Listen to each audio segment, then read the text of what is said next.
want to introduce a few special guests. First of all, we have the Rotary's District Governor, Tom Wagner. Tom, raise your hand. There you are. And Assistant Governor Al Dotson. Al's here. Where'd Al go? He's here. Where's Al? He's around someplace. We have Ryan Reese. Ryan from the Christina Club. Where's Ryan? There he is over there. Joe Baker from the North Club. I haven't seen Jim Clausen. Is Jim here?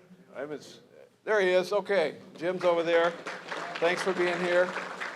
And then Tom Conger from the Lakeland Club. This year, for this event, what's happening, Brian? Thank you. This year, the Lakeland Club has the honor of hosting this, and I'm Gary Clark and happen to be a member of that club. We also want to thank Staff Sergeant Sullivan and the Florida National Guard for opening up their facility to us. Where'd Sully go? Sully, where are you? There he is back here. Thank you.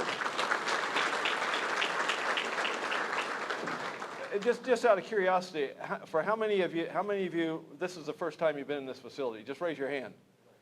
Oh my God. Okay. Do you think it's okay? Okay. Now, it's great, and this is not a paid commercial, but they do rent it out. So, not for us though. I mean, they're great hosts. It's a great bunch of people out here, and it's get to know them. It's a great organization, the 2nd of the 116th Field Artillery Regiment, and also we want to thank the we had the color guard presented by the Florida Southern College, and we have the battalion commander here, and Rocky, if you would stand up, Rocky Vieira from the Florida Southern College. And we also want to thank the JROTC youngsters over here from George Jenkins High School and Summerlin Academy. Just raise your hands. I know you guys are eating. You don't want to miss a stroke here. Thanks for helping. And then last night we had to set up this room. We had in addition to the cadets, we also had the Rotary Interact students that were here, and we appreciate them putting forth the effort to help set this up and make it look nice. And there's a bunch of other folks that have the table decorations, etc., that we thank for doing this. I also want to thank somebody that I've known for going on close to 30 years, I guess. I'm trying to remember, 30 years. 30 years ago, he was a young airman. And in Italy, happened to work for me, unfortunately, for him. And that's Brian Lacey back here in the back. Brian heads up PGTV, and for those of you that didn't know whether you're supposed to behave or not, he's televising all this, so behave yourselves, okay? But Brian is good enough to come out and provide the PA system and do the PGTV, and does a great job of supporting veterans, and he's come a long way, Brian. Thank you.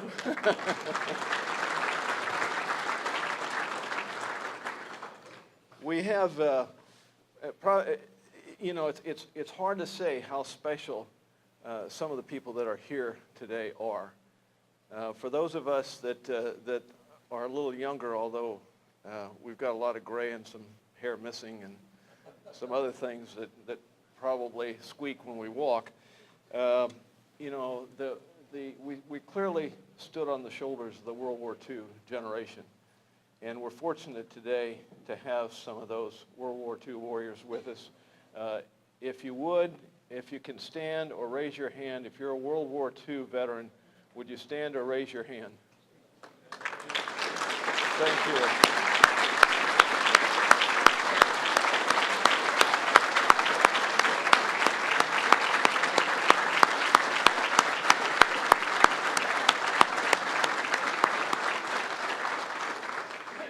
Thank you. We can never fully express our appreciation for what you did. My family is largely German. I don't know where the Clark came from, but I'm glad I'm not speaking German.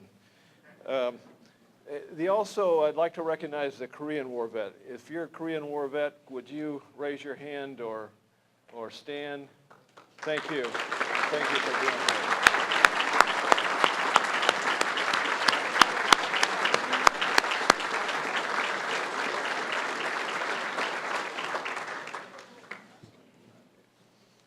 And if you're a Vietnam veteran, welcome home, and would you stand and be recognized?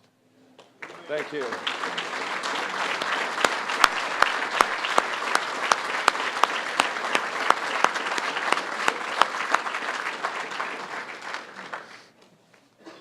Desert Storm. How many Desert Storm veterans do we have? There they are.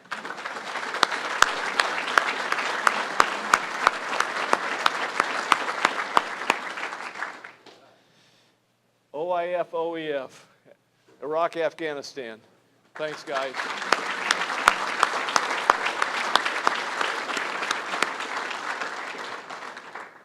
And if I missed anybody, we will acknowledge you as well. Any Cold War veteran that I haven't already recognized.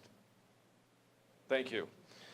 For those of you that came in, I think Al over here has a certificate for all the Vietnam vets. This is the 50th anniversary of the start of the Vietnam period. And he's got a certificate for all you Vietnam vets. If you'd stop by and see Al before you depart. The other thing I want to mention is we've had some great sponsors. They're all listed on your table, I think, of the sponsors that made this possible. And I'd ask you if you see any of those folks that have stepped forward to help make this possible, thank them for this. And let's hear a round of applause for all the sponsors. Thank you.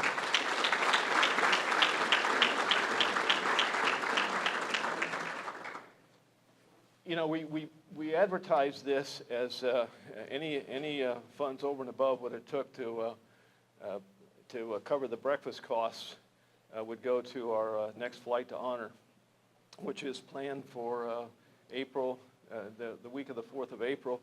We haven't nailed down the date yet. We're still waiting for airlift proposals to come back, but we should have that nailed down in the next week or two.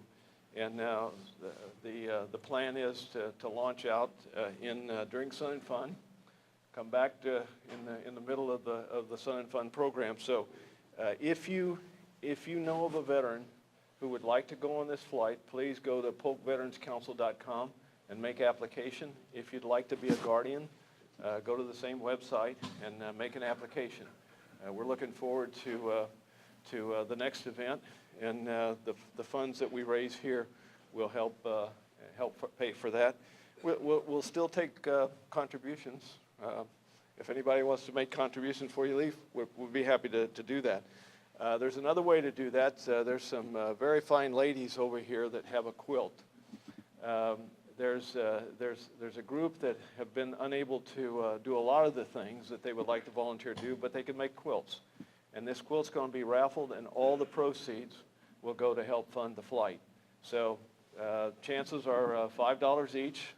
That's pocket change, and so get a chance before you leave, and that'll help us raise money there. Now it's when I look out and I see all the veterans here, and this fine event that we have today, I'm reminded of a story about a veteran who was highly decorated, and he passed away. He'd served in 2 conflicts, and was very well recognized and known. And he arrives in heaven, and he finds himself in line behind a general officer. And he was used to being in line, and so he falls in as he should do. The gates open, and the general's admitted by St. Peter. And as the gates open and the general takes his first step through the pearly gates, the red carpet is rolled out, trumpets blare, the choirs sing, the Lord himself comes off of his throne and comes and welcomes the general. Well, the old KG veteran, he observes all this, and he was getting ready. So St. Peter calls him next in line. The gates swing open. He steps forward. There's no trumpets. There's no chorus. There's no red carpet. The Lord's back on his throne, reading his Wall Street Journal. So the veteran's a little bit concerned, and he turns to St. Peter and he says, what gives here? You know, why all the celebration? And St. Peter says, we see veterans here all the time, but this is the first time we've ever had a general officer.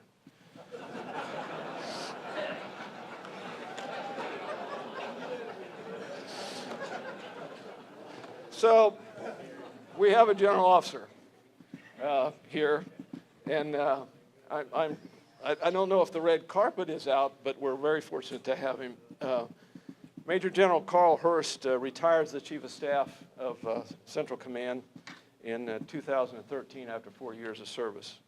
General Horst is a graduate of West Point, and he was commissioned as an infantry officer, and he's commanded infantry units at the company, battalion, and brigade levels with the 9th Infantry Division and the famed 82nd Airborne. He was an assistant division commander for the 3rd Infantry Division, and in September of 2006, he assumed duties as a deputy commanding general of the 18th Airborne Corps. General Horst has served in a variety of joint and Army staff positions to include aide-de-camp to the Army Chief of Staff, the Joint and North Atlantic Treaty Organization assignment of Special Assistant to the Supreme Allied Commander, Europe. General Horst served as Chief of Staff of the 82nd Airborne, and then as Chief of Staff of the 18th Airborne Corps at Fort Bragg. He commanded the Army Military District of Washington and the Joint Forces Headquarters National Capital Region. At the command level, he served as Director for Ops Plans, Logistics, and Engineering, United States Joint Forces Command in Norfolk, Virginia, and his final assignment as Chief of Staff, United States Central Command, MacDill Air Force Base in Tampa. General Horst resides in the Tampa Bay area and is the Senior Leadership Executive with Dimmitt Automotive Group. Please give a warm welcome to Major General Horst.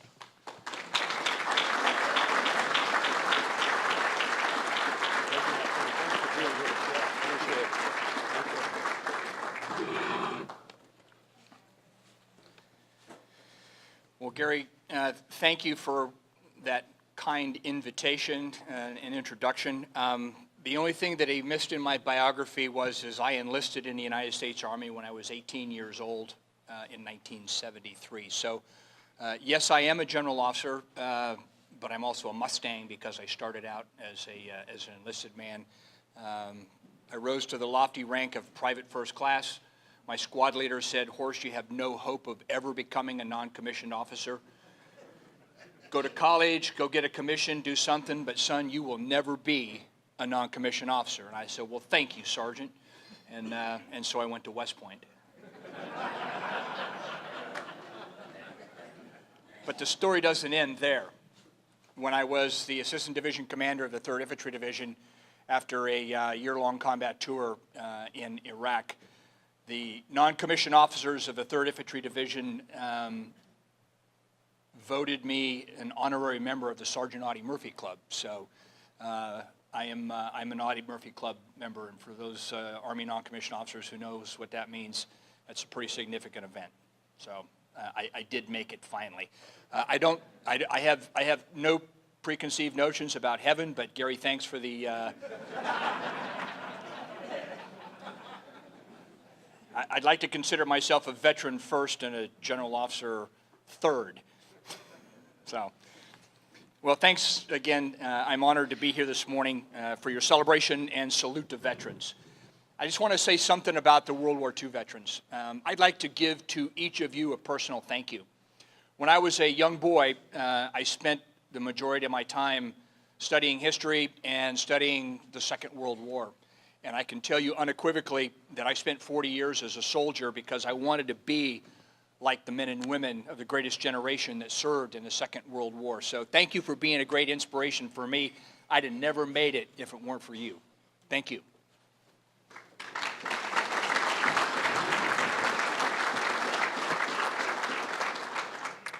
My wife Nancy and I are enjoying retirement here in Florida. As Gary said, I live in Tampa.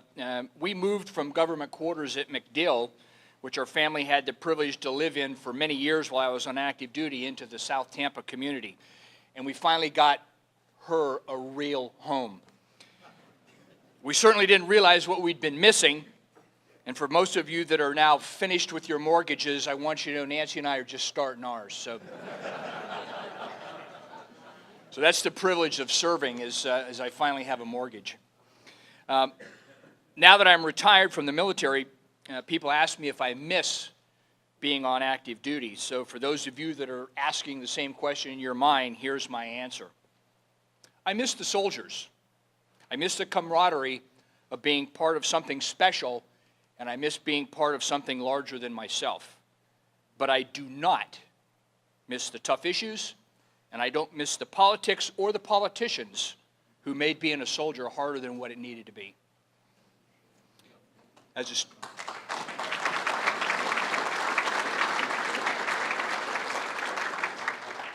a student of history, I believe it's important to put significant events, national holidays, into their historical context, how they came about, and their intent and meaning. As the former commander of the Military District of Washington, I had a role in hosting all of the major national holidays in Washington for a couple of years. And I was constantly amazed at the lack of understanding of the context of our national holidays. At the highest levels of our government, and I mean the very highest levels, many of these people didn't have a clue what these national holidays were about. Most of them viewed them as just another day off or another shopping day. Okay? They didn't understand what went into it. So, because I'm permanently scarred by my experiences in Washington, I am preconditioned to draw the distinction between Veterans Day and Memorial Day.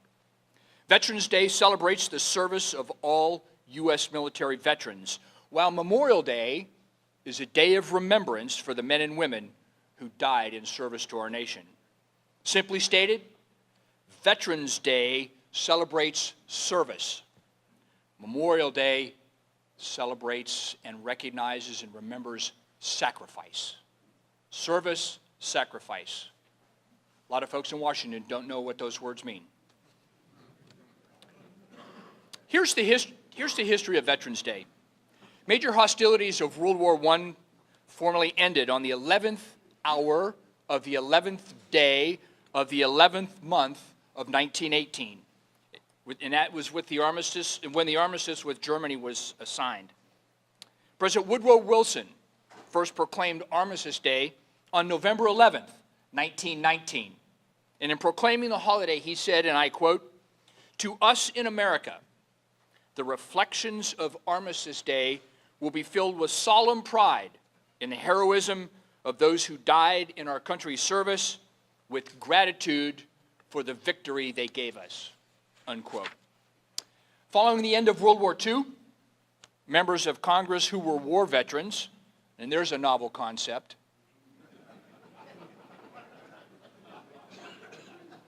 those members of Congress who were World War II veterans felt that the service of World War II veterans themselves should be recognized, and that the particulars of the armistice of 1918 were overshadowed by the events of World War II. And so Congress amended the act creating Armistice Day on June 1st, 1954, replacing the word armistice with veterans. And it's been known as Veterans Day ever since. However, Woodrow Wilson in 1919 and the American Congress in 1954 were not the first to encourage recognition of and pay respect to war veterans. During Abraham Lincoln's second inaugural address on March 4th, 1865, I think, Gary, you were there, weren't you? You had that one coming.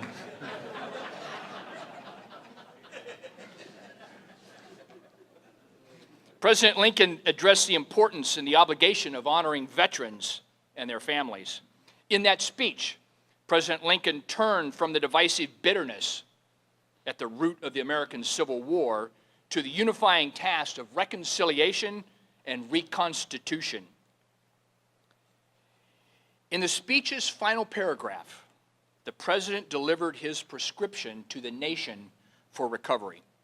And he said, and I quote, "With malice toward none, with charity for all, with firmness in the right that God gives us to see right, let us strive on to finish the work we are in, bind up the nation's wounds, care for him who shall have borne in battle, and for his widow and his orphan, to do all which may achieve and cherish a just and lasting peace among ourselves and with all nations," unquote.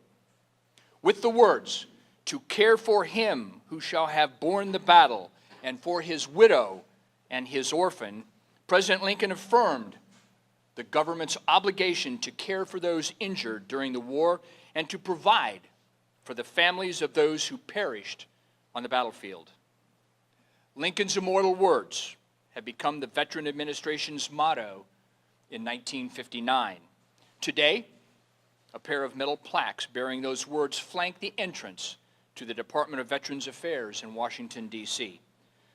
President Lincoln's words have stood the test of time and stand today as a solemn reminder of the obligation to care for those injured in our nation's defense and the families for those killed in service. We all have a debt of gratitude to pay to our veterans, particularly our wounded veterans, whose lives have been inextricably altered. My question and my call to action to all of you: what are you doing to pay your respect and your gratitude? On a personal note, I'm constantly overwhelmed by well-wishing and patriotic Americans who thank me for my service. As an able-bodied American veteran, still capable of being part of the workforce, I appreciate the kind words. Unfortunately, many of my colleagues and comrades are much less fortunate and require more than just kind words. Many veterans completing their service, either by their choice or by the choice of someone else, are encountering a very uncertain job market. We hear a lot of rhetoric coming from Washington, talking about taking care of veterans, taking care of us, of hiring veterans, but here's the inconvenient truth. Most of it's rhetoric, just words, not a lot of action.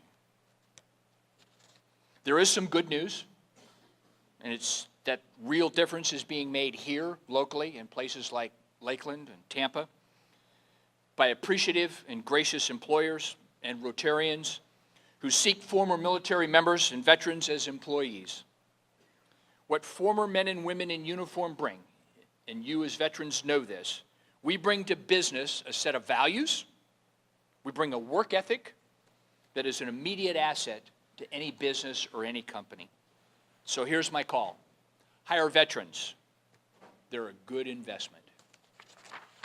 Now let me shift gears to some not so good news.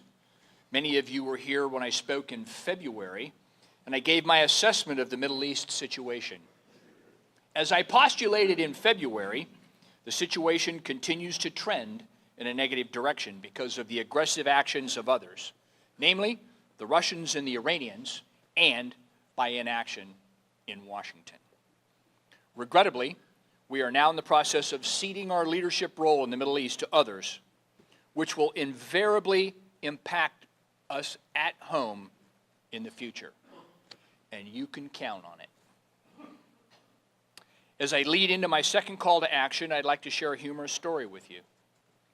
When I retired, Nancy and I got our Florida driver's license, and the clerk asked me a question that no one had ever asked me before. Mr. Horst, what political party are you affiliated with? As a soldier for 40 years, 3 months, and 29 days, I was apolitical by my oath of office. I was not prepared for the question. to be honest. And I had to think for a moment, and the first thing that came out of my mouth was what came right off the top of my heart and from my gut. I don't care for any of them at this point.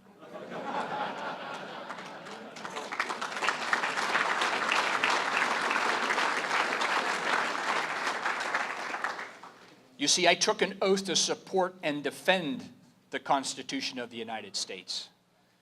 That oath says that I would bear true faith and allegiance to that Constitution.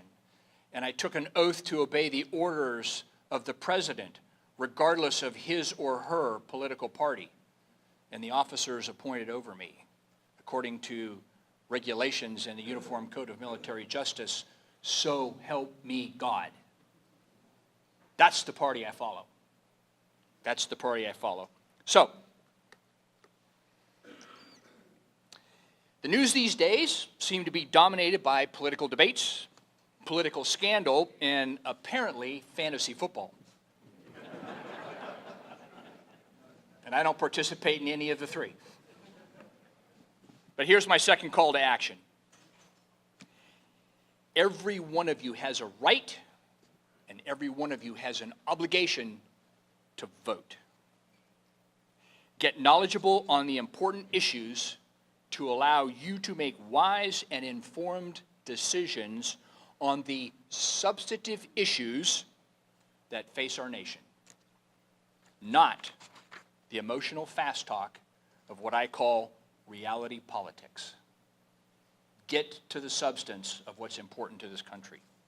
You need to cast your vote for candidates that represent you and what you believe to be important.